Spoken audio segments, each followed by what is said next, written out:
That's why we need to encourage businesses to invest in capital so that we're more automated. That's why in the budget we introduced full expensing, which makes it very competitive to invest in capital in the UK.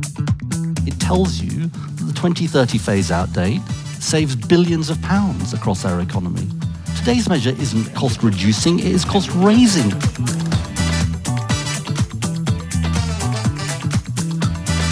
What is your response to that? That yes, we want to keep people safe, but we also need to protect people's privacy online.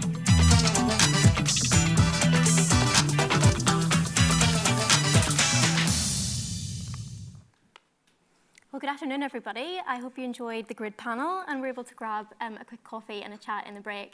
For those of you I haven't had a chance to say hi to yet, my name's Abby Wallace. I write Politico's Morning Energy and Climate UK newsletter, alongside Charlie, who you heard from this morning, and Nick, who you'll hear from a little bit later on today. And I'm really excited to be here to talk about the government's Contracts for Difference scheme, obviously a key plank in the government's strategy to hit net zero and drive green investment into the country, but one which is undoubtedly now facing some tricky global challenges and price pressures that we will no doubt come on to speak to. Before I introduce our great panel, just a brief reminder that if you do hear anything interesting, which I'm sure you will, because we have some excellent speakers, to talk about us on X or the social media platform of your choice. Our hashtag is Politico Energy Climate UK. Please also make sure to use our hashtag if you wish to join the discussion on Slido, so I can pick up questions on the iPad. And don't forget to mention your name and your organisation, if you choose to do so. Now to introduce our great panel, I'm delighted to be joined by Jess Ralston, Head of Energy at Energy and Climate Intelligence Unit, and Adam Berman, Deputy Policy Director at Energy UK, who stepped in on short notice, so we appreciate it. And Amanda Soloway, who's Minister for Skills and Affordability at the Department for Energy Security and Net Zero, should be joining us down the line. I'm not sure if can you hear me okay, Minister? I can indeed, yes. Can you hear me? Yes, excellent. Well, you're all extremely welcome. I have to say, usually I'm on this side of the room, scribbling ferociously in my notebook and texting my editor, Russ, so it's a real treat to be joining you. Thank you very much for your time. I've heard that the best panels are when moderators actually don't say that much, so I'm hoping to kind of sit back and enjoy the chat, and perhaps we can have a lively discussion. But just to get straight into it, Jess, I'm wondering if we could start with you. Before we consider whether the CFD scheme is actually delivering what it needs to deliver and some of the challenges, I'm curious to know, when you speak to people in your sector, perhaps even from other countries, is the CFD upheld as an example of a real success story for the UK? And has that in any way changed since it was first introduced? Yeah, I think it is seen as a success story internationally as well as domestically. I think that when you think about how far the CFD's come, when it was brought in, it was all about climate change and first getting that renewable industry off the ground in the UK. And now we're at a point where the costs of things like offshore wind, solar have fallen massively, and that is through the CFD scheme. And also, it's evolved a little bit now to instead of being purely a climate change thing, it's actually about energy security, it's actually about price stabilisation in the energy market, which, let's face it, over the past 2.5-ish years has seen real volatility. And the CFD scheme has worked to keep the electricity price actually increasing less than the gas price. So there has been real benefits of the CFD scheme, particularly over the last couple of years. But I think internationally we've seen other countries look to it as an example of what they want to do with their renewable schemes. And it was all about reducing those costs and getting the supply chain up and running, and I think it's done that. So I think it is a success story. Yeah, I mean, you've talked about how important it is in providing that price certainty point, but crucially, shall we address the auction round 5-shaped elephant in the room? Like, AR5 didn't deliver what it needed to deliver in terms of offshore wind. We know that they had been warning that those prices weren't set accordingly. Is this a reflection of changing economic realities, or do you think the CFD is just not working as effectively as it should be? Adam, you might want to pick that one up. So look, I think the AR5 problem and the kind of AR4 problem as well, I hope that we can take as a kind of limited issue that has been solved now and we can move on. That was about a fundamental problem in the methodology within the department, looking at essentially the costs of projects, and so we did have international increases in supply chain, in kind of core component costs for various reasons. Russia-Ukraine conflict clearly one of them. Other reasons include the massive increase in demand for kind of key components of wind and solar, grid, etc., which has pushed up prices slowly but surely. I hope that we can leave AR5 in the past as an example of what happens when industry and government are not listening to one another in perhaps the most productive way. I think kind of looking forward, the challenge with the CFD is that it really solves yesterday's problem. And yesterday's problem is bringing down prices. And that's fantastic. You know, the huge decline in prices of renewables is in significant part due to the CFD.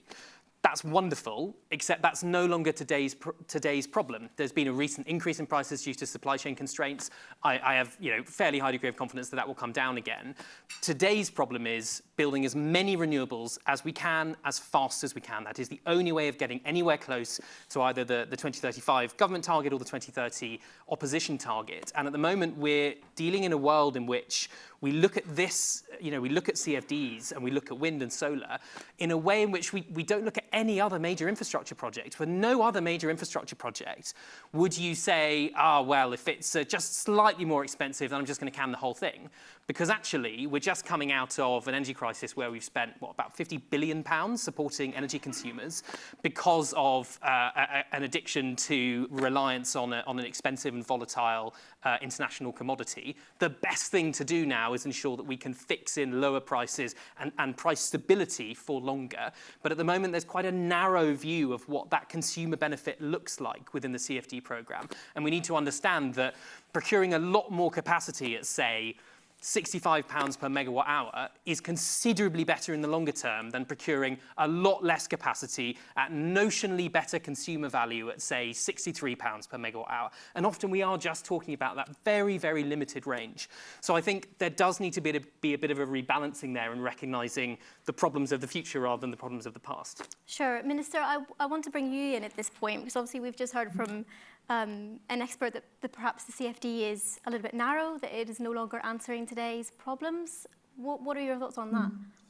Well, actually, I mean, what I'm hearing, and certainly from a global point of view, is that we do have it. It's an incredibly helpful mechanism to really ensure that we are world leading. And as you say, that there are lots of challenges, undeniably, we know that. And actually, when we talk about AR5, we know that was disappointing, but clearly there are lessons that we learned from that. But I think just coming into the round, as you will know, within my portfolio, you know, I have affordability, which means I have to ensure that we're looking after the customers, but also there's innovation, and also I have the skills part as well, which and when you think about the fact that we now have a department which is for energy security and net zero, I think that demonstrates how clearly the government is taking this. But look, I mean, there are some things, absolute commitment to making sure that we are delivering on those renewables, really, really important. And I couldn't agree more with the other panelists around this, the competitive process, you know, allowing to make sure that we really do deploy those renewables whilst keeping the cost down for consumers. And there are loads of things that we have to do. I'm sure we'll be coming onto those. But I think on the whole, you know, we're doing the right thing. The budget, as you will know, for this was £1 billion. There was 800 million for offshore wind alone. So lots and lots of really good things happening. I mean, leaving AR5 in the past, moving on to talk about AR6. Minister, you've mentioned there is a bigger budget, there are new price parameters. Jess, our industry getting enough? Well, I think with the £1 billion being a record amount, it's an interesting concept, this £1 billion budget, because in reality it's probably never going to be spent.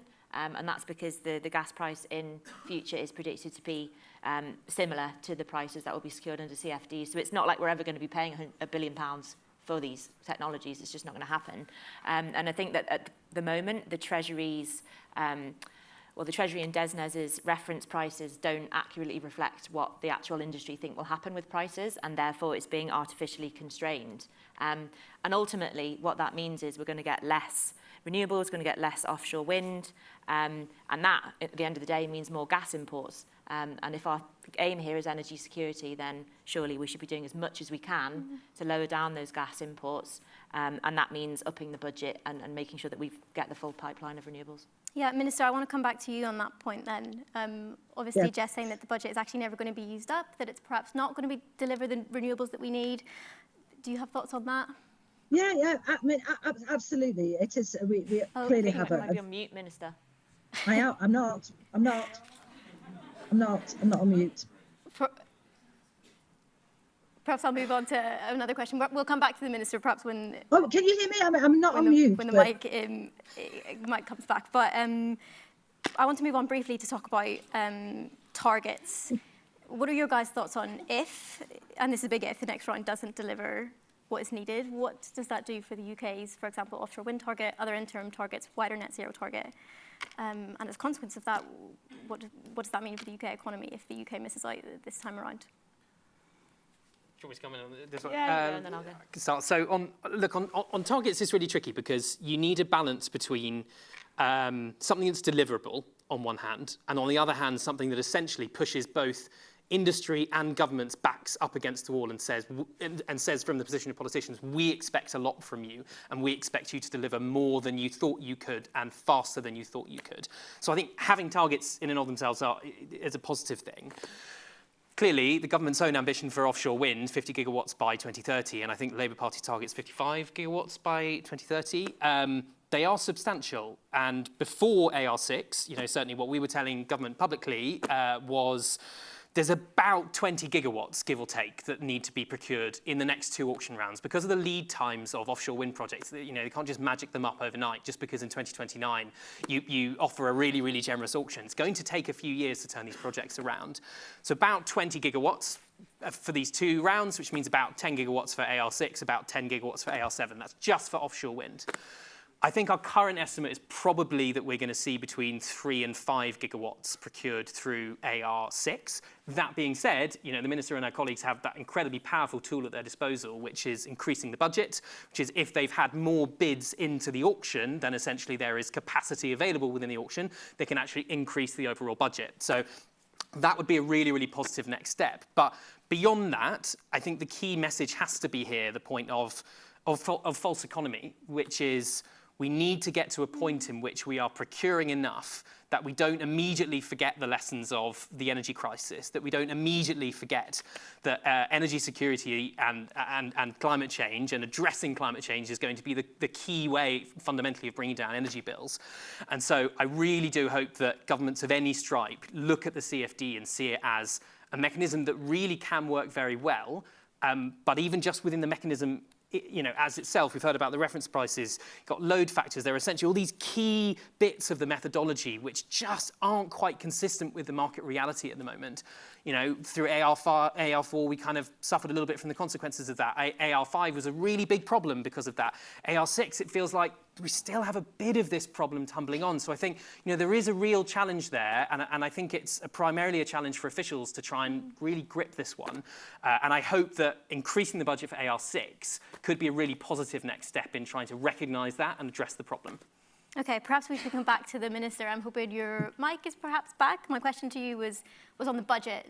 Sort of 2 experts here saying that perhaps that should actually be increased. So can you hear me? Because I didn't touch anything. Oh no! Oh we no! can't seem Sorry. to hear you, Minister. Okay, we'll move on in the time being, but we will come back if we can get the mic. Just chip in on that last question absolutely. as well. I think when you look at what's happened over the energy crisis, we've already spent over 100 billion on wholesale gas over the last 2.5 years. And literally, we can't afford to do that again. So if you want to get that energy independence, you want to get that energy security, so that the next time there is an oil and gas crisis, which there inevitably will be, we're actually more prepared and have more, we're less vulnerable, more shielded from that. And that will come from British energy, which will be from offshore wind and things like that.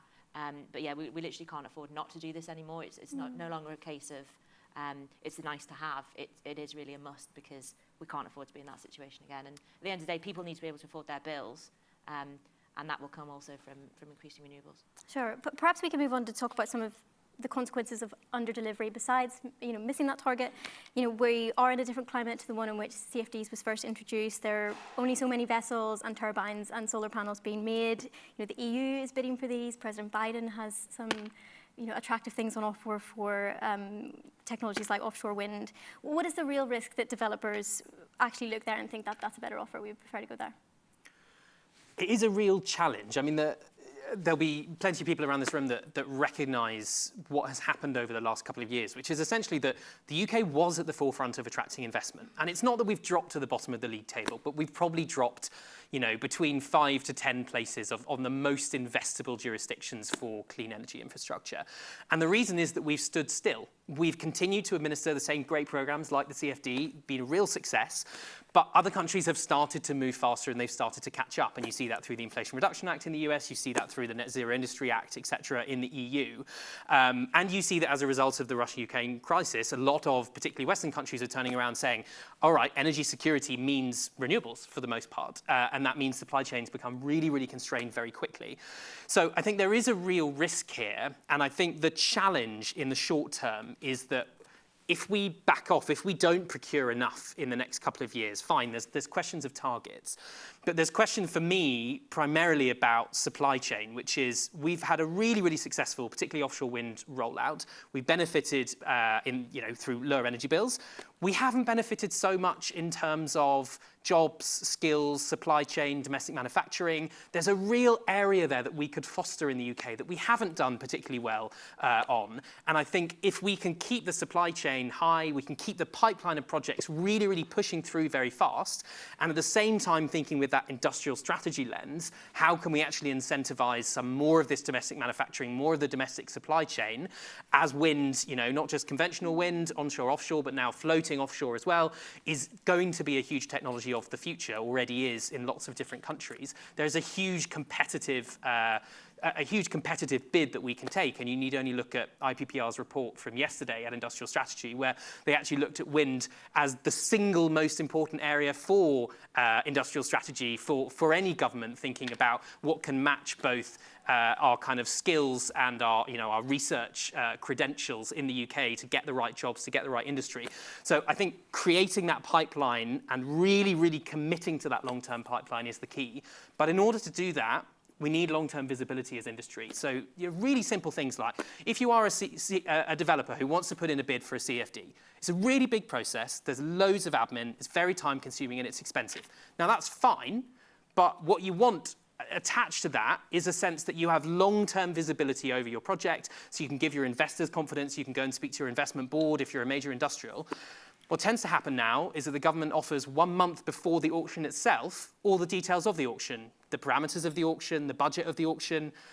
That's just not, that is not a long-term solution. And so I hope now that the government has done the really positive thing of moving to annual auctions, that we can also bring in a longer-term approach to actually how we envisage procurement and actually lay out a pathway for several years, whether it's 2035 or 2030 or whichever government is in, saying if we want to reach this goal, year by year, this is how much we have to procure. And I think that's what's missing at the moment. And just, sorry, I was going to come to you. That sort of stability is very important, but also policy stability more broadly and the messaging that comes from government. I think it's fair to say that lately there's been a bit of a confused approach to messaging on net zero from the current government. And that's not helpful for investors because they're not just considering the UK, they're thinking about other markets, other countries. And it's very important to have that clear signalling in the long term, as Adam says, in order for them to be able to plan and make those investments. So yeah, I would say that policy stability is very important, but also so is the messaging, the rhetoric coming from the people who at the end of the day are the ones making the decisions. Do you think in this case, is the Contracts for Difference scheme currently competitive enough? You've talked about having that long-term visibility, and is there a specific way that you think it could perhaps be tweaked to get that long-term visibility? Well, competition is an interesting question because, so is it competitive enough in terms of the prices that it offers? Yes, the government's put forward very competitive prices for this round, and I think all credit to ministers for recognising what happened in AR5 and putting forward much better, what are called administrative strike prices, essentially the price ceiling for the projects. But competition is an interesting one. I come from the industry side, so I should be here advocating for competition, and competition is really important, and competition has got us to where we are today. But there's a real question as to whether competition should be the primary approach now if we need to reach these very, very stark targets in short order. And I think my sense is there needs to be a bit of a rebalancing. Obviously, there needs to be a degree of competition. Obviously, we need to ensure that there's good value for consumers. But we also need to recognise that let's put it this way, if this government is going to reach the 2030 offshore wind target, there cannot be a single bid in the CFD programme which is refused.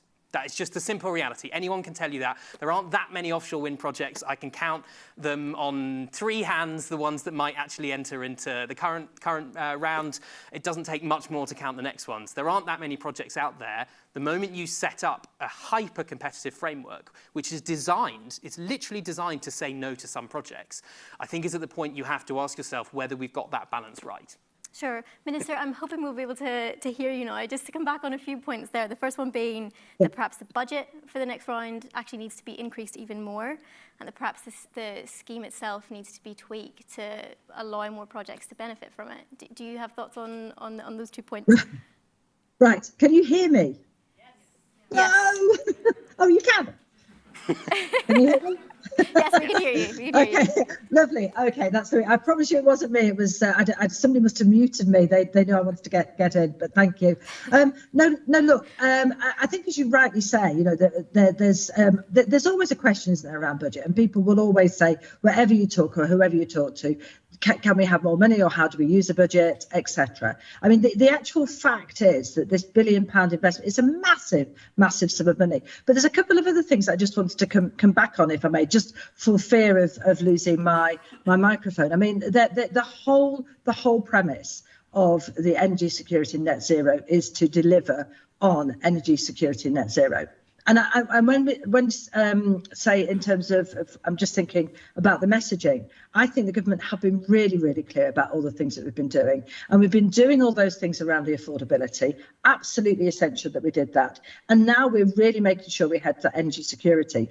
And it is, of course, about offshore wind, it's about solar, it's about all of those great renewables that we have. But there is also an opportunity with innovation as well. And we are world leading in so many things. And one of the things I actively seek to do is get out to visit as many places as possible in order to ensure that we're really encouraging all of that innovation to take place. And so we are world leading. In terms of, say, the money, we know there's been a massive investment. And also, of course, the thing to bear in mind, just my final points, I rattled through these, is that, of course, Secretary of State can increase the budget as well if necessary. So there are measures in there to safeguard, but also I do believe that we are really pushing forward and ensuring that we are right out there, really making sure we're world leading in so much of this.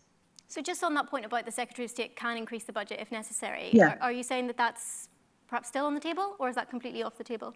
It's within the realms that the Secretary of State can do, but I don't at the moment. I mean, the reality is we've got this £1 billion that we have already, and of course we have for offshore wind, we've got the £800 million as well. So, what I can't do is I can't talk about live auction. Obviously, that wouldn't, nor would you expect me to do that. So, but that is within the Secretary of State's gift. Okay. Just because we were talking about sort of competition and supply chains, I wondered if we could move on to talk about how the UK is heavily dependent on China for things like solar. That makes a lot of Tory MPs pretty squeamish. Keir Starmer has also talked about this idea of weaning off China. Obviously, I imagine that's easier said than done. Is there a way that perhaps the UK can do that? And does that in any way lie in the CFD? Jess, what are your thoughts on that one? Yeah, well, I think when it comes to China, China have had a very clear industrial strategy for decades, if not longer, and the UK hasn't been in that position. So we're now in a position where we're worried about China and how much reliance we have on them, but we haven't done the prior investment into those industries, so we're catching up on ourselves, basically. So I think that when it comes to things like solar, we had companies like Oxford Solar who actually upped and left the UK to go to the US because of the Inflation Reduction Act. There's a number of other examples around clean technology where, again, we've been slow to introduce measures to keep them here, and so they've just gone and left and gone to the US. So I think the Inflation Reduction Act is a really interesting package, and I think it's going to make quite a lot of difference to supply chains in America and possibly beyond as well, because that's another partner that obviously the UK is very close with already. We've got the EU also making massive investments into this sort of technology because, again, they're worried about China. So other countries, I think it's fair to say, seem to be doing more. Yes, we're very worried about it and we're talking about it a lot, but we're not actually doing very much about it, whereas other countries are. And I think we're perhaps needing to catch up on ourselves and get on same table with the US and with the EU. Just on that point, in the meantime, are there other places that the UK could look? I remember we did a piece on solar not so long ago, and one MP that I'd spoken to, it suggested that the Inflation Reduction Act is a good thing, that if there is a big solar market in the US, perhaps the UK could look there. They called it like friend-shoring. Yeah, exactly. That's the sort of thing that could happen. We don't know what's going to happen completely yet, but it could happen. Likewise with the EU, they're obviously a trading partner that we do trade with a lot, and there's things like that. I think as well when it comes to EVs, there's a lot happening in Europe with electric vehicles, and the US introducing tariffs, I think, early this week on EVs because of China. So there's a lot of interesting things happening, and it's just going to be a case of waiting to see what the UK does and how it gets itself inserted into those conversations. Because at the moment, I don't feel there's a clear industrial strategy or plan for getting these industries, up and running. Minister, do you think that is an option for government, perhaps relying more on countries like the US and the EU?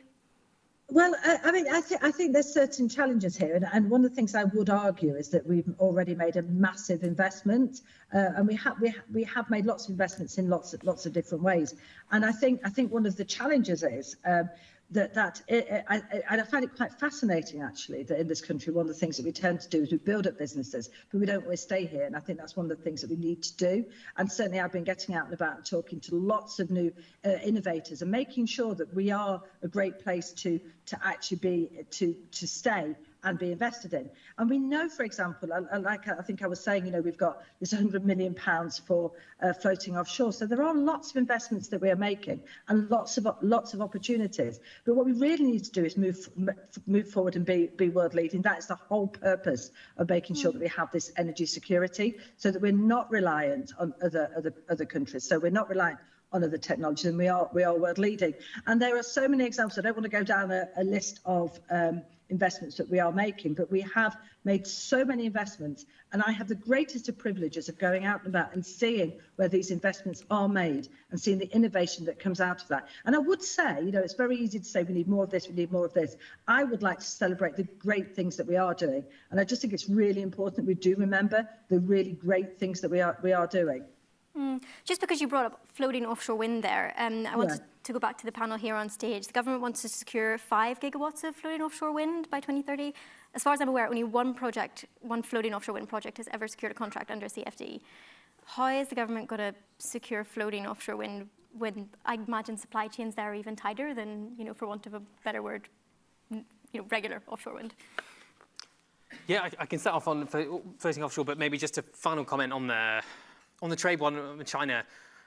Look, we're not going to be able to domesticate every part of every single supply chain, nor should we seek to. We're not the US. We don't have those fiscal resources, not least because the Inflation Reduction Act is in UK terms a really poor piece of industrial strategy, which is that we have to choose favourites. We can't choose everything. And there's a lot of really bad projects that are being procured through the Inflation Reduction Act as well for technologies that probably aren't the future. So I think the fundamental question should be for us, should we look at something like solar manufacturing, which China has dominated the global market? It is astonishing the way in which they've done it, but have also brought down prices to a ridiculous level. Is that the key area where the UK suddenly wants to, think up a manufacturing renaissance, or should we accept that there are some countries in which they can do things cheaper and actually look to other strategic areas? Clearly, there's a geopolitical angle to that, and I'll let foreign policy experts come in on the trade-off there, but I think that's difficult. Look, on offshore wind, on floating offshore, it's in the CFD programme. That's really positive. It's exactly where it should be to try and bring down the costs over time. Clearly, supply chain is going to be a challenge. I think the concern with floating offshore is that, there are some projects in the pipeline, but if we want the UK to be a real hub for floating offshore wind, there probably does have to be a bit of renewed attention on it. And for me, the hub is less the actual putting the pylon in the sea on the floating platform. I mean, yes, that's important, but I think floating offshore could be an area where there really is an industrial strategy play, where we can think about how to secure some of those supply chains in the future, and that requires a very joined-up strategy across government, looking at everything from manufacturing through to skills. And I think that is the thing where we see lots of different ad hoc investments into things. We see £500 million here for an EV factory or a gigafactory. These are all positive things. I have no problem with those investments, but a more coherent approach to why that money is going there and why it's not going to other places, that we may also have a strategic play, I think is the real question for any government thinking about these technologies. Okay, I want to briefly mention Labour, because obviously we don't have a Labour representative on the panel, but their clean power target is more ambitious than the government's. Obviously, you will all have heard that this morning. Obviously, there's a bigger story here about what's done with gas, but in terms of sort of the renewables piece, is there a world where the parameters of the contracts for different scheme would have to be more ambitious, and actually the offer would have to be much greater again under a potential Labour government if they're to hit that target? Jess, do you want to take that one? Yeah, sure. So when it comes to different targets, I mean, when you look at the actual difference between the two, they're not that dissimilar. So the Labour target is 100% clean energy by 2030, and Conservative is 95% clean energy by 2030. So no matter what your target is, you've got to invest very quickly and a lot into these industries if you want to reach them. So I think that whatever the next government looks like is going to have to be a priority to get renewables up and running and getting them built and getting them producing power so that we can have energy security, so we can have lower bills. And specifically, I'm struggling to remember the question specifically, but I think it was around... About whether an offer would have to be greater, yeah. Yeah, I think with the CFDs, I mean, yeah, if you've got a more ambitious target, then you probably need to look at your parameters and be a bit more ambitious with them. Things like the budget, if you want to deliver that, then make the budget bigger or get rid of the budget and just have loads of offshore wind, get the whole pipeline built. And Adam may have thoughts on this as well, but when it comes to the difference between the two parties, there's not that much difference, and whatever you do, you've got to be really ambitious. Okay, and obviously contracts for difference is only one part of the puzzle. You know, we need a lot of enabling infrastructure, we need grid connections, we've already talked about sort of supply chain. It feels like we're no longer in a world where, you know, we can uphold CFD as this sort of linchpin of the government's energy strategy. It feels like it has to be one of many linchpins, I guess. What are the other key barriers that you guys think immediately need to be tackled to sit alongside the CFD? Yeah, I mean, we've heard some of them already today, so apologies if I sound like a broken record. But look, I think planning is going to be key. Planning underpins both the rollout of the renewable infrastructure itself and grid. It's the single biggest blocker to the rollout of grid. And if there is a government that really, really wants to push forward on planning, they're going to have to be quite aware of some of the political trade-offs, and particularly what it means for some local communities. You know, we've already spoken to some degree about things like community benefits. You know, I get a little bit frustrated with this conversation, because it feels like where we've ended up as a community in the energy and kind of climate sector is, oh, well, we'll just pay off people for putting something in their backyard. And you know, you go back to the 1950s where we kind of built out the high voltage transmission infrastructure. There was a huge campaign, and it really appealed to people's sense of nationhood. It appeals to people's sense of creating a better life for them and their family and their friends and family around the country. There would be lower bills for everyone. There would be more energy security for everyone. And so I think when we're looking at things like planning, getting community benefits right is going to be really, really crucial. But at the end of the day, we do need to get things built. And so, you know, when we're talking about should there be some bill reduction for a house a few miles away from a pylon, I think if you go and visit, you know, let's say National Grid that's building out transmission infrastructure in East Anglia, what they'll tell you is the people who are most opposed to that project would never take money because they see it as bribery. So you've got to be really, really careful about how you have that trade-off. But at the end of the day, we have to build that infrastructure because we've just paid the price of not building it over the last 2 or 3 years. So planning is going to be really key, grid's going to be really key, and I think there are a lot of Westminster and Whitehall processes which could really, really be sharpened to deliver on the kind of a much more rapid decarbonisation of the power sector. Jess, do you have things that would be top of your list besides planning, grid? I know they're big ones. Yeah, planning is a massive one. I think as well, reducing our demand in the first place. So things like insulation. Whenever you speak to people, they're all in favour of insulation, and the current schemes aren't delivering at the pace that they aim to be delivering at. So I think there's a real piece there around reducing demand for energy in the first place. Because as Brits, I think as well, people hate waste. And they hate to think that the money that they're spending on their gas bill, which at the moment is very expensive, is simply being leaked out of the house and going elsewhere. So I think insulation is a massive one. I think as well, talking about household technologies which can help to manage the grid. So it links a little bit to planning, but things like electric vehicles, heat pumps, that can all help to manage the grid. But it is all about making sure that we have those installed in people's homes, and also that people know how to use them. But when you think about the energy system of the future, there's a lot of things that will change for people, and making sure that people are aware of what's going to happen, I think, is massively important. But I think planning is a big one in reducing demand. Yeah. Okay, I want to take a few questions from the audience and the iPad. Minister, I believe this might be one for you. AR5 was a success for tidal stream. For AR6, the government reduced its ring fence to 10 million. Would the minister consider increasing this to 30 million? Well, I think that would be more a question actually for the minister who has that within their portfolio. So I can take that back and ask them. Okay, all right. Well, perhaps we could look forward to hearing an answer on that one. Just some final thoughts from you guys. The title of this panel is obviously called Contracts for Difference, Go Big or Go Home. If you guys were in charge of the CFD scheme, if you held the policy strings in 55 Whitehall, what would it look like? What changes would be made? I know we've already discussed this a little bit, but... Well, look, the CFD fundamentally works. It has been really successful. We've had a rocky couple of years, but it's still, the fundamentals of it are great.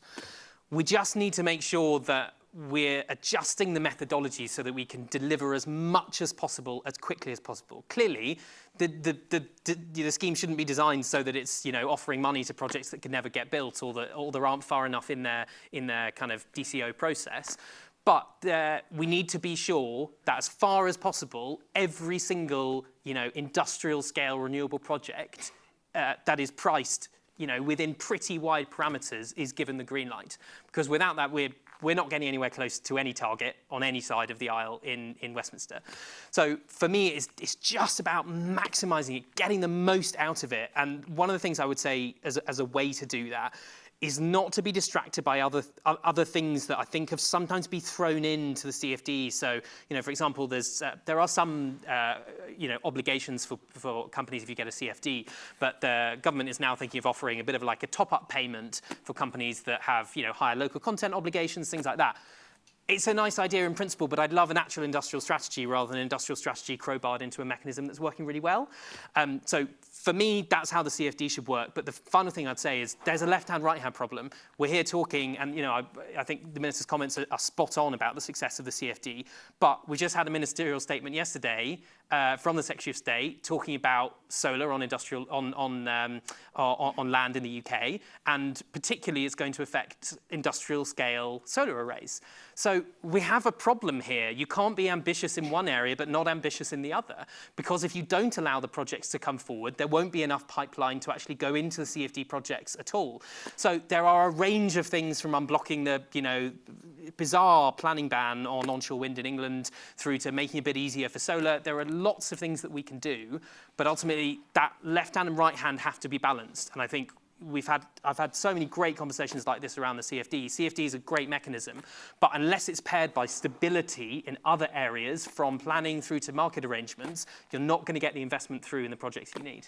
Jess, do you have thoughts on that one? What would your ideal CFD scheme look like? Yeah, I completely agree with what Adam said, and I think as well, if the aim here is energy security, energy independence within the next, 10 to 20, 30 years, then we're going to need to build renewables as fast as we can and as much as we can, coupled with things like reducing demand and bringing in low carbon heat, all that sort of stuff. But I think with the CFDs, that they still work and they still deliver.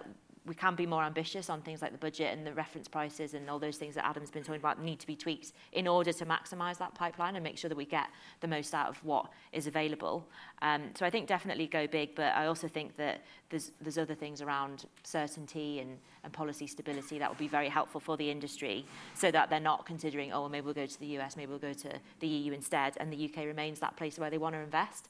And that comes from messaging, that comes from talking about renewables as being the future, not oil and gas, things like that, where at the moment it's a bit confusing.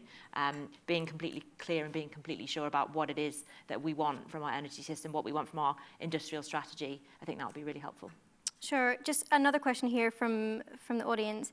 Supply chain is essential to deliver grid and generation, and capacity must expand fast. Should we have equal emphasis on attracting the expansion to the UK? I know that maybe ties in with what you were saying, Adam, about sort of incentives to for sort of domestic supply chains in the UK. My very brief comment on that is, sure, more supply chain would be great, but I think we kind of hear this request all the time of, let's bring more supply chain to the UK.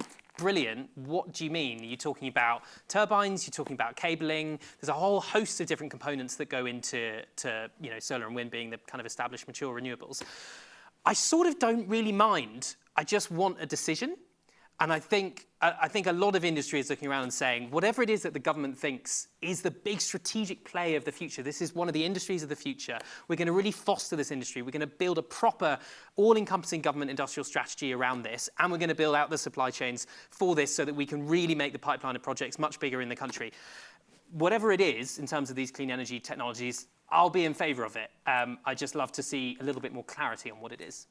Minister, I want to come back to you to give you a chance to respond to those comments that do you think the CFD is a proper industrial strategy? Yeah, I mean, absolutely. Just some closing thoughts from me. One thing we haven't mentioned, and I would have liked to have talked a bit more about skills as well, just to say that we have got a green jobs plan, which we're really helping with those skills. That's really important. But I do think, absolutely right, everything that everybody's been saying around this holistic approach, thinking about this as the way we go forward. And there is a massive, we are thinking about this. We are thinking about those supply chain initiatives as well. We've seen that coming through Giga as an example. We know that there are lots of things to do. But what I would say is we're always welcome to also have views as well. And these guys will know, we're reaching out constantly, having those conversations.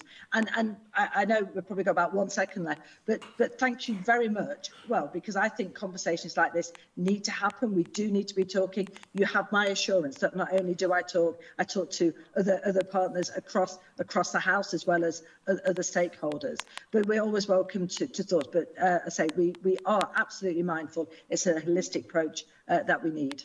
Just one more question for you, Minister, because this is on your brief. Now that we have you, any update on when that skills workforce plan is going to come out? Well, we've got the green jobs plan delivery group that we're working with, and we've also got the plan that's coming out. I am absolutely determined that we get this absolutely fit for purpose. I anticipate it's going to be out in the next, hopefully 4 to 6 weeks, but I would rather have a plan that really does what it says on the tin, is really fit for purpose, we can put into action and does make a difference, rather than say to you, it'll be ready in 2 weeks and not quite there. Okay, well, I think that perhaps brings us to time. Thank you all very much for your time. Thank you, Minister, for joining us online. Thank you both for joining me here.